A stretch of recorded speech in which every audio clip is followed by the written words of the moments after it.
Gator, so he went for what I told him. What did you mean by that? He wanted the gun. Okay, so why would you say that he wasn't Gator, so he went for what I told him? Because I know Gator she know me. Okay, and when you say she knows you, what does that mean? She know I'm about to bullshit her. She knows me. Then again, watch your language. Oh, my bad. I'm sorry. I object to that comment. It's an adult forum. He can say what he wishes to at this point. What was your answer, sir? She know I'm about to play around. All right.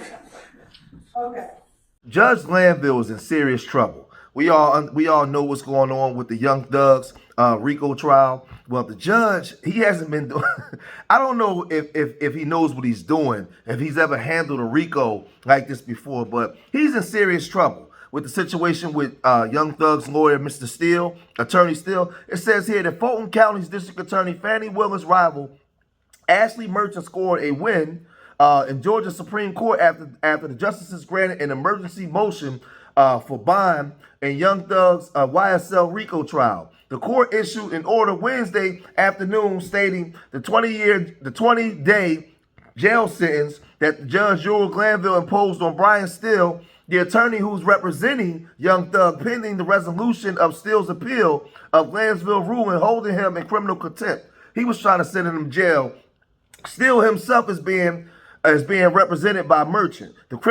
Merchant has struck again after 8 justices who participated in the decision unanimously granted a right of centuria as both the emergency motion and the appeal of the contempt order. They ruled that when the appeal of the contempt order is docketed in the Court of Appeals is directed to transfer the appeals and the record to this court. Presiding Justice Nels Peterson did not participate. We are thrilled that Brian will be home with his family for Father's Day this weekend, Merchant told the Atlanta Journal-Constitution. We appreciate how quickly and thoughtfully our appellate courts handled this unfortunate situation. Merchant, who chairs the State Criminal Defense Attorneys Association, rushed to the courthouse to defend Steele on Monday after Glanville held Steele in contempt for refusing to reveal how he learned about an ex parte meeting that the judge held in his chambers with prosecutors, a star witness, and the witness counsel.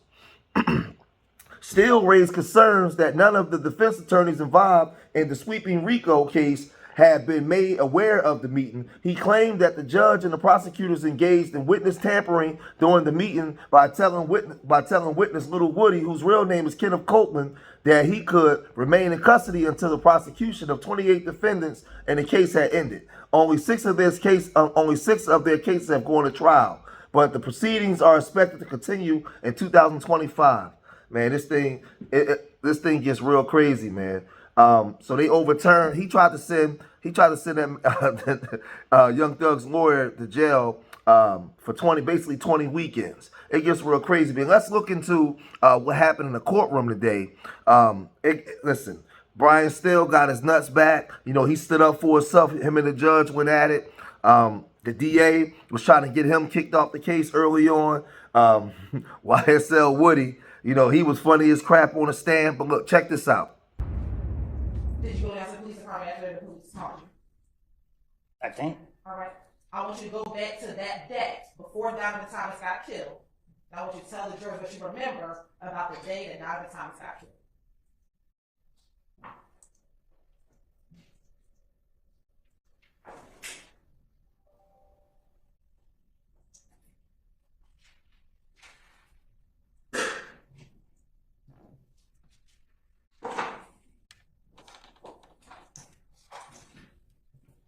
I got a call saying that I don't know how, I can't recall how it was here. I remember getting a call saying that I killed Nut. That you killed him.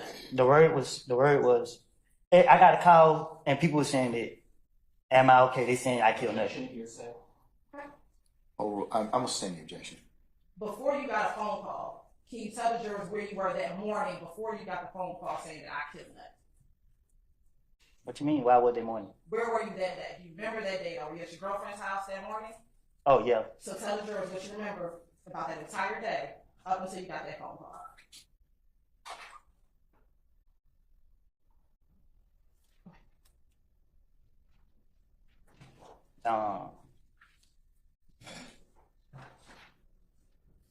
I was at my girl's house. And what happened while you were at your girl's house? Nothing. All right. Did you ever leave? Let me ask you, what's your girlfriend's name? I'm single. Back in 2015, what was your girlfriend's name?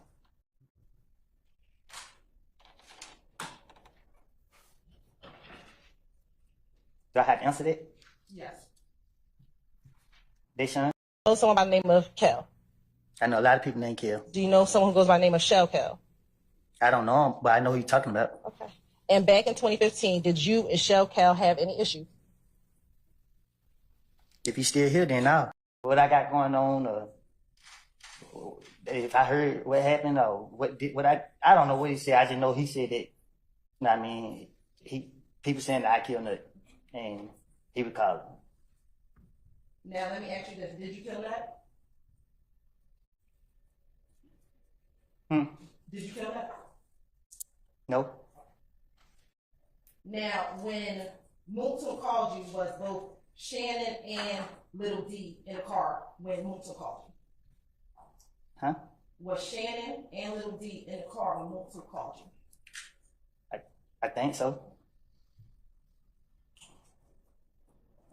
Now, before Moulton called you, did you, Shannon and Little D, have any conversations about Nut being killed? No. Told police that Little D and Shannon got into your vehicle. I'll stand it. Is today the first time that you told police or told anyone? Which day? Today, June 13th. Okay. It's your gunshot day. Yesterday, did you tell me and my colleagues that Shannon and Little Brian, this is I'm an overrule objection.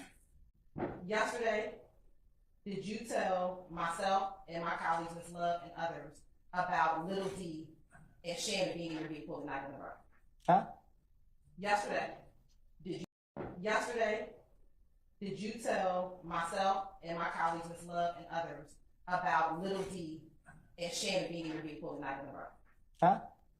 Yesterday, did you tell myself, Ms. Love, and a few of my other colleagues that Little D and Shannon were in the car with you the night of the murder of Diamond Thomas? I told you and them that what I told investigators in June when Nut got killed, something different because I was trying to finish my way out of a situation. So I said, I picked up D and Shannon. D never told me nothing. I made it up to clear myself up. And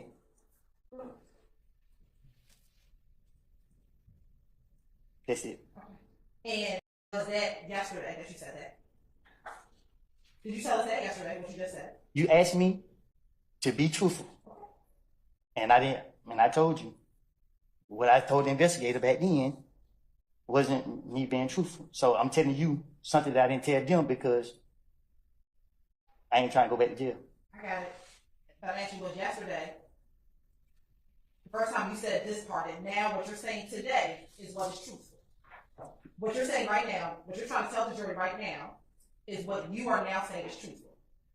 What I'm trying to tell you is our conversation was about something that I said in the past. I understand. I'm asking you. I asked that Mr. Copeland allowed to finish his. Okay, all right. Oh, I thought you was that. Mr. Copeland, you need to finish your answers? No, I need a break, John. Say again? I need a break. You need to use the restroom? No, I need a break. Like, I need a break. Sir, it's not time for us to take a break at this point. Well, in time. okay. Okay. I mean, unless you need to go to the bathroom or some other reason, we're not going to break at this point in time. Do you need a few moments?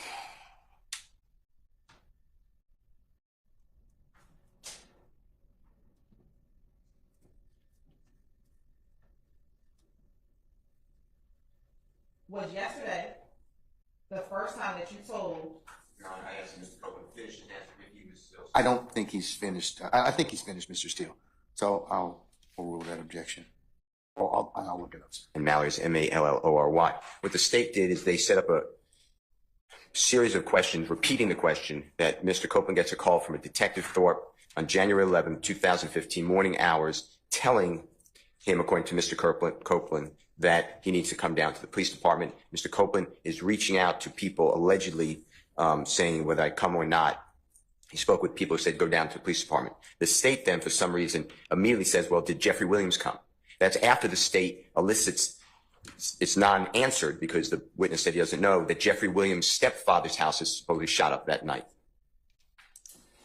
When you put that together, it is a clear indication that Jeffrey Williams should have, if he's involved since his stepfather's house is being shot up, then he's being accused and he should go down to the police and talk to them as well. There's no basis for that. The state knows that Jeffrey Williams wasn't called by the police, wasn't asked to come down and speak. Why in the world would any prosecutor anywhere in this nation at any time ask a witness whether Jeffrey Williams was there? Nobody would say he was there. Nobody asked him to come. All it does is plants improperly in the mind of the jury. Jeffrey Williams was not bold like a lion, like Mr. Copeland, and go face the police that night. I'm moving for a minute. All right, sir. State? Yes, Your Honor. Mr. Steele, if you give me the cipher, or if you can find it, please. What year was it decided? Probably 2016, maybe 19. It's Orr versus State? It's State versus Court of Appeals of Georgia up to the Supreme Court of Georgia. And reverse our previous demarcation where the state cannot comment on pre-arrest silence. 2 is whether it is too prejudicial versus probative. And here there's zero probative value because the true evidence is that Mr. Williams is innocent of any charge, never asked by the police to come down, and didn't have a reason to go down to, quote, clear his name. So now the jurors are left with the unbelievable impression that somehow Jeffrey Williams should have gone to the police department but didn't, and he hid behind Mr. Copeland. It's just outrageous. I mean, to me, that is, I've tried so many cases, this is just wrong. And the state inquires of this witness, knowing, no matter what the witness said, it's just, nobody's going to say. There's going to be a video played where Mr. Copeland's sitting in a room with Detective Thorpe. I mean, what a crazy thing to say. Was Jeffrey Williams with you when you went to the police? Why, what's the probative value of that? Well, I'm going to find out, I guess, so. Okay, all right. Thank you, Mr. Steele. And the citation for is 351 Georgia App 578. No, look at the state. That's State v. Orr. Look at the state versus Orr in the Georgia Supreme Court. So the All right. Georgia case. I think counselors probably have it. Mr. Copeland about Mr. Williams. Sure. Mr. Copeland is now stating to this jury for the first time a version of facts very different than what he told police on January 10th, 2015. On January 10th, 2015, and the state will be going into this, Mr. Copeland advised police, specifically I want to talk about what happened on Cleveland Avenue. Mr. Copeland repeatedly in 2015 stated that Little D got into the car. The first time he said that Little D first said they killed Nut. As his interviews proceeded over the course of 6 months, he eventually says to police that Little D told him that they, and he was referencing Shannon, Mr. Stillwell, Mr. Kendrick, Mr. McMullen, all killed Nut. He is now saying today, for the first time, to this jury and to us yesterday, that Little D and Shannon got into the car and Little D did not say anything to him. And that now everything he said back in 2015, he just lied to get out of the trouble. Aligns with the witness chair. And I noticed people standing there in law enforcement while Mr. Copeland is testifying. He's making eye contact with them. I don't know if they're his brother. My point to you is this: what gives anybody the right to surround a witness? He's not in custody. And bring a witness. I'm sure Mr. Copeland didn't say to the prosecutors, I don't know this, Your Honor, so if you think him wrong, then just strike it from your memory. But I'm sure he didn't say, hey, you guys want to hang out in this room a little while? So I believe that he is being led on a tether by the prosecutors, and it is coercion. It is inappropriate. And why would anybody not be recording everything he said? And why do I have to get it in drips and drabs? So I am objecting to the tactics of the Fulton County District Attorney's Office and whomever else they may have employed with a citizen, regardless of what the court may think of him or what the prosecutors think. I don't have any thoughts. So please don't put that in. Please don't put that in the ether. Okay, but that's what you just said, sir. The ether is okay. Clear. The court wouldn't do it. I wouldn't do it either. So why is it happening? He's a. So I have no interest other than I'm a referee. Well, you're the referee who spoke with the witness without my presence. Mr. Steele, we're not gonna get into that right now. Well, okay? my point is, how is he being treated here? And why don't I have all this? And why is this going on? What an unfair trial for Mr. Williams. Think about it. If you were accused, Your Honor, and the judge met with this witness, with the prosecutor, and you sat next to me and Mr. Adams, you would say to us, what kind of case is this? Now he's being surrounded with all this law enforcement. My point is, Your Honor, we're going to object that this. I'm not going to be interrupted. Mr. Steele, hold on. No, but you're Mr. Steele? Mr. Steele? Yes, sir. What? Okay. I want to finish. I'm making a record for the court to understand. Well, Mr. Steele. I've never been interrupted in a court except for this one. You allow. Well, you know, but the challenge is in this point in time is that some of the things that you have said at certain points in time are not appropriate. Not true. Okay. Well, that's the court's. The court is wrong. Well, you know, you have everybody has an opinion, and it can certainly be reviewed at the appropriate time. But finish up so you can go ahead and make your record. I'm not interrupted anymore by the prosecutor or anyone. This is a record. This is important. Okay, but it's your allegation and assertion, sir. Okay, so. Well, we don't know that. We don't know whether or not they're true. What's going on? Every time Mr. Copeland comes in the courtroom or out of the court, he's escorted by a DA's office investigator. You see that? This court is observant. You're not just sitting there in a cloud. You see exactly what's going on. You hear the prosecutor tell you, we were in a room with Mr. Copeland and he said, why? Okay. Why do I have to bring it up? You should be bringing it up. This is crazy. This is like communist Russia. Mr. Williams is having the worst trial. So I am moving, again, to stop intimidating the witness by the prosecution, leave people alone, and stop accusing. You've allowed the prosecutor Love to accuse me of misconduct. Oh, but you've also accused her of hold on. You have accused her of misconduct as well. And remember what I told you about your professional remember what I told you about your, and she's going to take me down as opposed to you. So when I start talking, stop talking, please. Okay? I'll let you complete your record. Okay? I understand the one party talk. I got it. All right. Okay. All right. So I told you, several times before, I told you and your colleagues, remember your professional responsibility and let's not make this an ad hominem issue. I don't believe that either one of you are trying to do anything that would subvert your ability to practice law. So but. Ms. Love has intentionally lied to the court numerous cases. You do nothing. Hold on. Let him finish. See, this is Mr. Steele. This is exactly what I'm saying. You cannot. It is not a good idea to state that your brethren across the bar are lying. Okay, in any time or any way. I don't like doing Okay, but don't. So don't. But don't because you don't have any proof. If you have proof of it, then you have proof. There's a mechanism in law and under the rules for you to submit that question to the Office of General Counsel and for the investigation to occur. But please don't. Please stop, both of you. I told both of you earlier, stop making these ad hominem attacks toward one another. Okay? Everyone gets attacked. You say nothing. Well, okay, but I've said something. You're going back to stuff that's happened in the past. So while I'm trying to deal with things that are current. So I told you all most recently, as of about a week or so ago, to stop all this. Remember I told you the world's watching you? They are. So please don't from this point on, do not accuse each other of anything. If you want to go ahead and do it, there's a proper way to do it, but don't bring it up in front of me. Okay? I'm just making a point that this has been going on and it's abusive. That is my point. That's your assertion, sir, as a lawyer, okay? And maybe your frustration with everything. Like I told you, this trial's gone a long time. There's a lot of wear and tear, but everybody's got to rise above and be a professional advocate. That's what the system demands of you. I'm not worn or torn. I am here to tell the court that from a objective, casual observer, you'd see what's going on here. It's inappropriate. Okay. At the end of the day, I understand your concern that you have now shared with the court. Okay. All right, State, do you want to respond? I'm just making a point that this has been going on and it's abusive. That is my point. That's your assertion, sir, as a lawyer, okay? And maybe your frustration with everything. Like I told you, this trial's gone a long time. There's a lot of wear and tear, but everybody's got to rise above and be a professional advocate. That's what the system demands of you. I'm not worn or torn.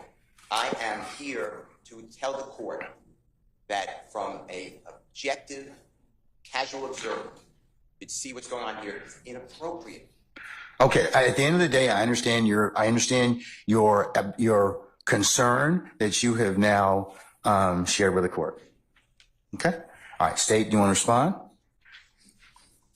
Your Honor, I just asked that the court strike the portions of Mr. Steele's, whatever that was, to the court regarding personal and ad hominem attacks on members of the state's team. Ms. Hilton will address the merits of the initial argument that Mr. Steele made. But as to personal attacks on members of the state's team, we'd ask that assertions that specific people have lied, that is disrespectful, that is unprofessional, and not one time has any such statement been made by any member of this team about anyone else. Oh, I think, Ms. Love, in the past, you've made some statements. I have never said anyone lied. You made some statements about Mr. Steele. And Your well, just let me finish. I'm not done.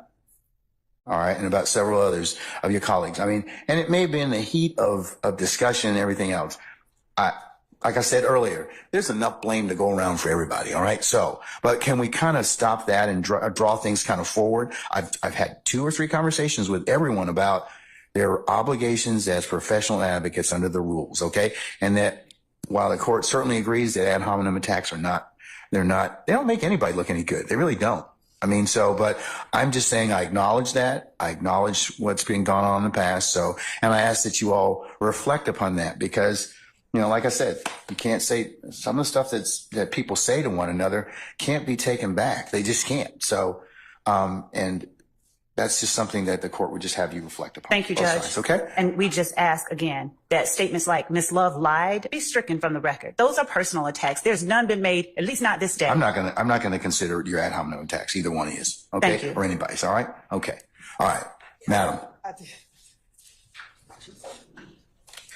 Your Honor, regarding Mr. Steele's assertions of our interactions with Mr. Copeland, we have not treated Mr. Copeland any different than we would treat any of our other witnesses in the state of Georgia. He is our witness. If he wants to be around us, he can. If he chooses not to, he doesn't have to be. The fact that he's saying we are coercing Mr. Copeland to speak is clearly not true, given Mr. Copeland's testimony here today. If we were coercing him to speak, he would answer my questions and I would not have to sit here and go in the back and forth and struggle with him. So clearly we are not being influential on Mr. Copeland given our interactions with him outside of the courtroom. So again, Your Honor, there's nothing inappropriate about the state's interactions with Mr. Copeland. He is the state's witness. We can't interact. We have not influenced any of his testimony, Your Honor. And so we ask that, I don't know if it was a motion, be denied that was what was being asked of the court. You on my right hand of this person sitting across from Investigator Dennis and Investigator Davis. Yes. All right. And again, are you the only person sitting in that interview room when outside of Investigator Gaither and outside of Investigator Gaither and Investigator Dennis? Unless you don't count the ghosts that's in there with me. Okay. Now, what do you remember about the shooting on the highway? Tell the jury, what, if anything, do you remember about the shooting on the highway? What you mean? Were you shot while driving on the highway? I never been shot. Was your car and your vehicle shot at while driving on the highway? Right. Okay. Tell the jury, do you remember telling Detective Gaither that when Kel got on the phone, that Thug said the beef ain't over with until you pay for my window? You shot my window. Yes. Yes, you remember telling Detective Gaither that? I don't remember what I done told the police. Okay.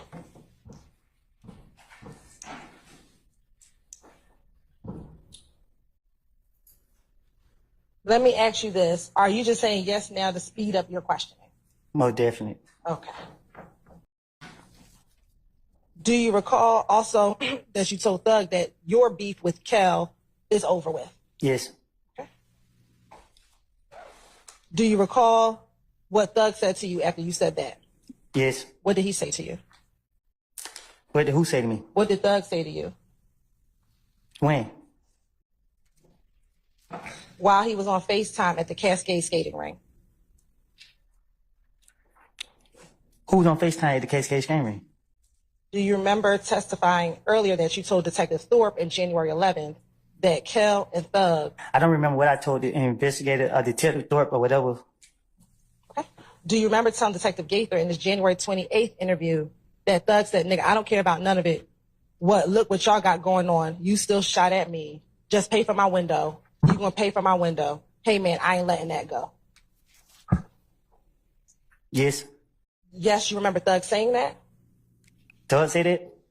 You said yes, so I'm asking you, what do you remember? Because I keep telling you, I don't remember. You keep asking me questions, so I'm just saying yes. Okay, so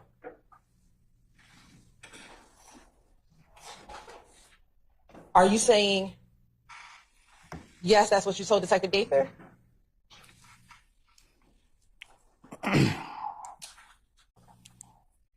I know I ain't complete school, but I think I'm speaking proper English.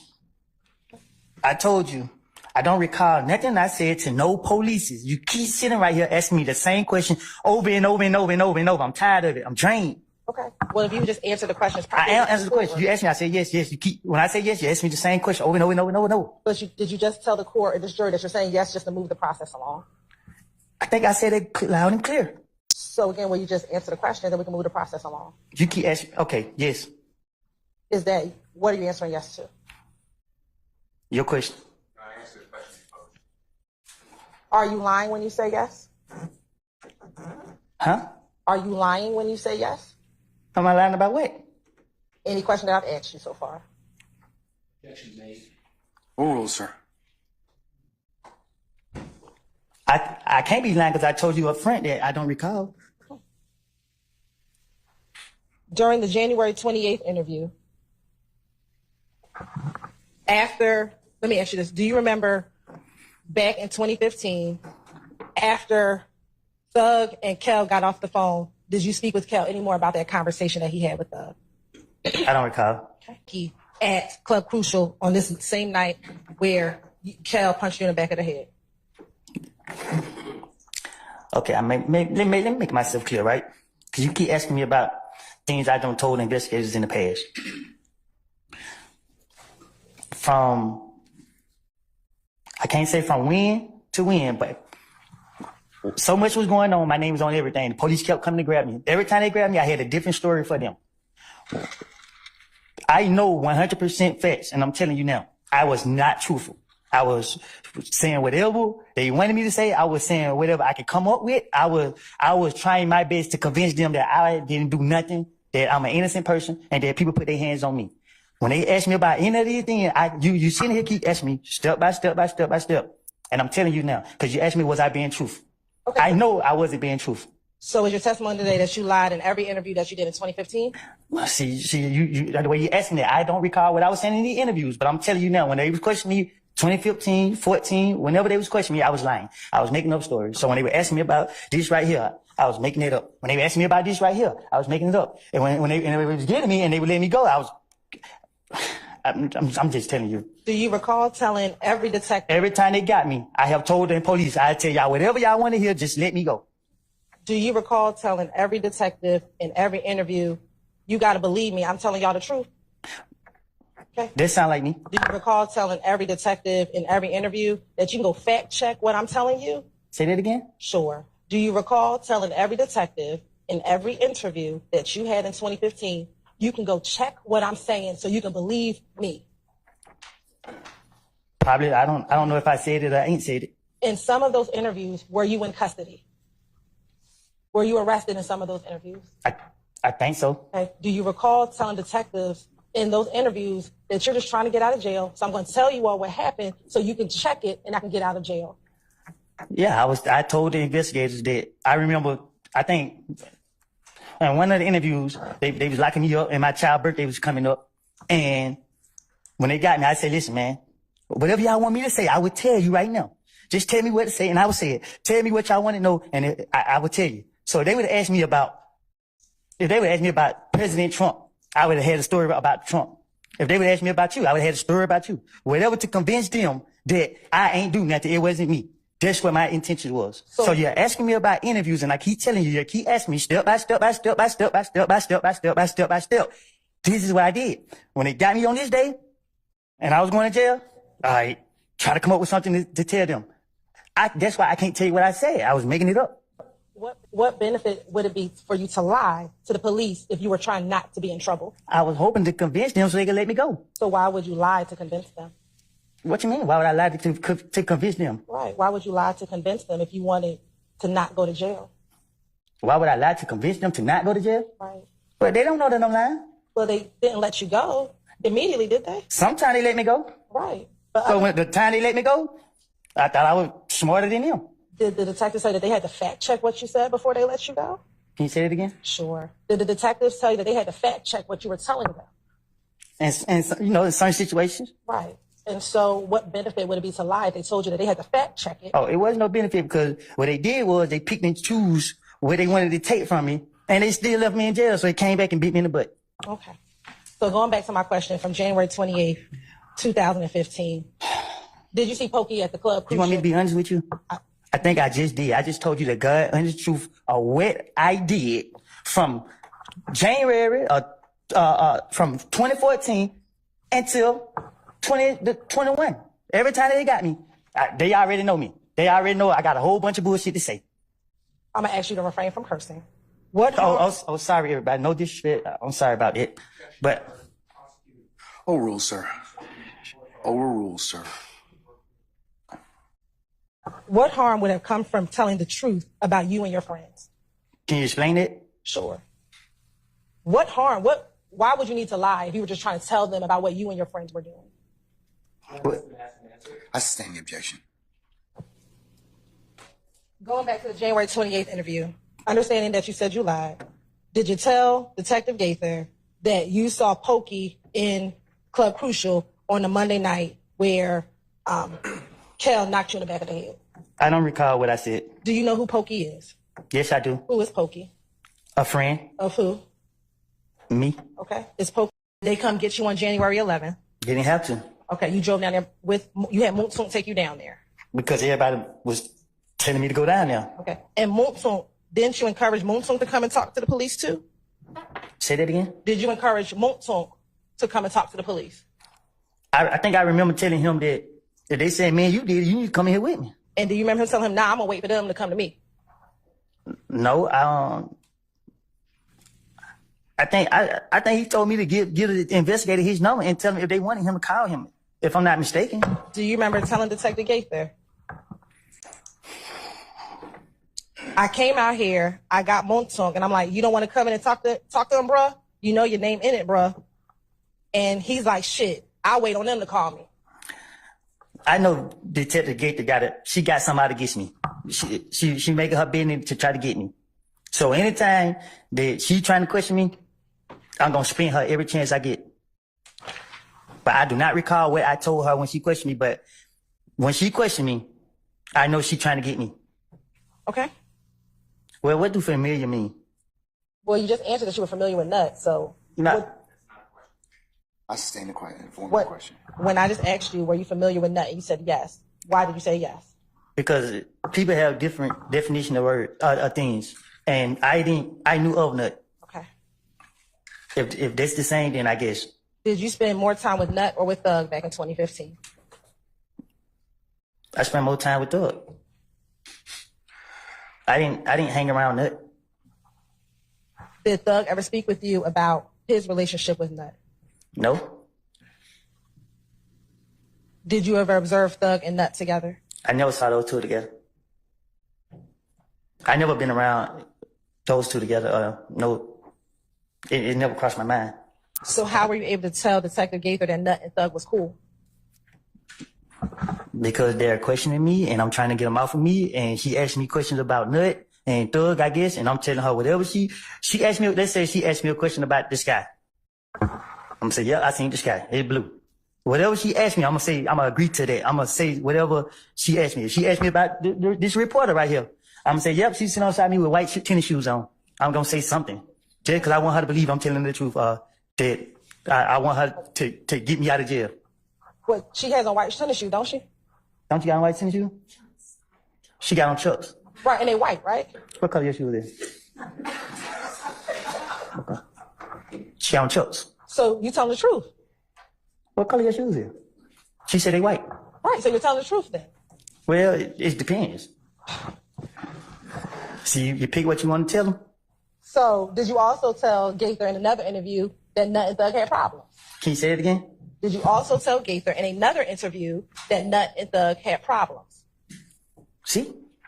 You saying it right then and there. So get to that interview All right. next. But do you remember in that interview, actually you not wanting to tell Detective Gaither who shot you because you were afraid of being put in the paperwork and snitching? Do you recall that? I recall this, and this is the God and the truth. I told those investigators that I did not see nobody's face. They constantly kept asking, you gonna let dudes shoot at you while you got your kid? Listen, man, it ain't about being afraid of being paperwork or nothing. You feel me? Like, it's not.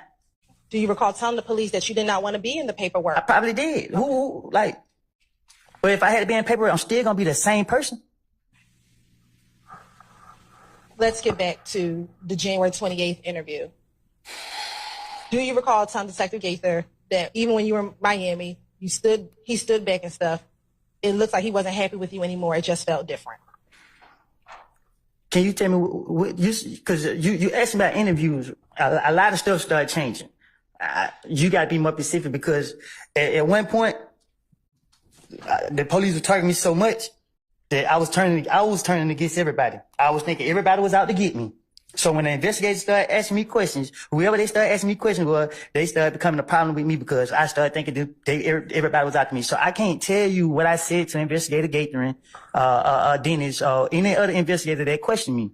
All I can tell you is that I was in a messed up state of mind, and you asked me about questions that I was supposed to be asked back then. That if I say something, you're gonna say, "Oh, I might impeach him," or whatever the word is you use. When I don't know, I can't answer that. Independently, did you feel different around Thug while you were in Miami? Did I feel? I would never stay down there a week with him. I'm gonna say this, young people, the streets is a myth. Stay out of the streets, man. You see this guy on the stand, he can't read. You know, you can clearly see that he has some form of intellectual disability. I don't even think that he should really be on the stand being questioned like that because I don't think that he even understands what day it is. The prosecutors don't know what they're doing. They're not trying to solve the murder of Donovan Thomas. They don't care because they could have been solved this murder. They could have been came in and brought Ricos in. There was so many different things, so many different shootings that went on. They don't care, right? What you see that's really making more headlines is the situation with the judge and Young Thug's attorney, Brian Steele. And then they bringing in Ashley Merchant when we all know her for the Fannie Willis situation. They more concerned about that. That's what's drawing real headlines. They don't care nothing about YSL and these black boys murdering each other. But I'm going to tell you something. You notice how everybody act like they got some sense when they in trouble? When you in your community, you tear up your community and destroy your own people and act like a fool. You getting them judges, you getting them courtrooms around them judges is, yes, no. But this YSL Woody guy, we saw videos of him snitching years ago. But I can clearly see that he ain't wrapped too tight up in his mind. He's fried. And this is supposed to be the DA's star witness. Man, Young Thug coming home, man. He coming home. I just hope that he changed his ways, but with all the stuff that went on, from they saying Lil Wayne's tour bus was shot up before, that other guy that was the rapper down in Atlanta, they shot at his mom. It was just a whole bunch of stuff. The guy Big Nut was murdered. It's just a whole bunch of foolishness that goes on with this. So I'm telling young people, listen, man, this ain't what you want because this is the flip side of the game. And he may come home, but there's a lot of guys getting sentenced to life 40, 50 years. They ain't never coming home. All because they want to be real N-words. They want to be gangsters. It ain't what it's cracked up to be, man. No, a lot of people, you having fun when you out there, but you ain't ready for the flip side of this, man. Because all courtrooms ain't being ran like this. This guy's just getting man, they trials is very short. And it takes the jury maybe 4 hours to come back with a verdict, and you going to jail. You going to jail. So don't get caught up in this, all the theatrics that's going on, because that your trial might not be like this. Nor do you have the money to have a Brian Steele, somebody represent you like that. So I'm gonna cut this video short here, man. There's more of this come out, I'll report more of this, man.